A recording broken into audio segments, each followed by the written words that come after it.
Okay, so this will be part two. My webcam had a little bit of malfunction. So, anyways, this will be a continuation from the previous video response. So, as I was saying, if artificial agents have if they decide to take over, well, for one, we can obviously have a lot of safeguards in place to prevent that from happening in the first place. When we are more serious and um, able to understand artificial intelligence, we'll be able to understand what blocks are necessary in order to stop them from getting those kind of thoughts.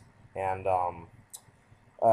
so I am definitely, for me, I would say I'm definitely against the theological arguments against the development of artificial AI because one, people do not agree on theology. It's just one thing that we just don't agree on, and it doesn't make sense to use that as an argument because that's not really going to appeal to a lot of people unless they, of course, believe in the theology. For example, C.H. True mentioned that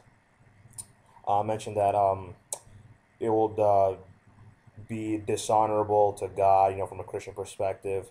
But that, of course, is just from their perspective. I mean, if we take into account, um, if we really look at Christianity, this is what I think will happen. Okay, so if we can create artificial intelligence, if Christianity's dogma is just saying that only God can create intelligence, and or by creating mankind, and so what will that mean if people can create that? And also another argument I have against that is, what if we can clone people? Does that mean another soul comes down? But that doesn't make sense because the soul, this was not created by God. We created from start to finish. There'll be no extra soul there. So cloning, I would say, is a pretty strong argument against Christianity. So I would say the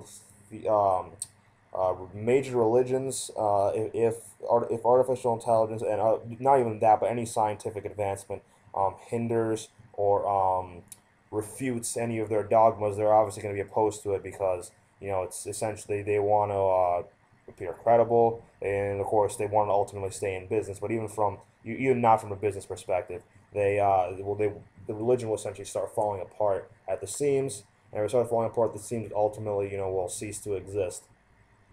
So, and of course, that also is one of the transhuman arguments, and post-theism. One day theism will become obsolete, and we'll be able to understand supernatural events, out-of-body experiences, all that stuff, a lot better. But so theological arguments, I am diametrically opposed because not everyone agrees with the argument, and even if they did, it still is we don't know for sure. So that is I do not um, understand. I do not agree with that at all.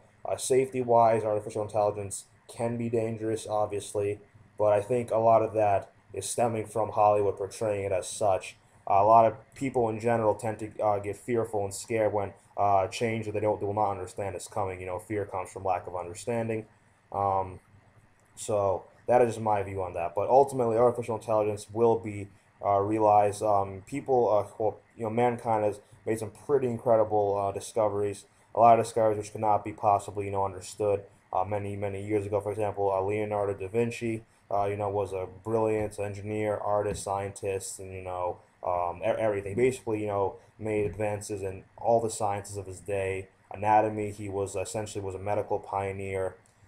He discovered that arteries clog, and so that was back in the 15th century, and this was centuries before we even thought about cholesterol. So obviously he was, in my opinion, probably one of the greatest geniuses in the history of mankind. So if someone like him were to be born, I'm pretty sure he or she will be able to crack the problem of artificial intelligence if they turn their mind to.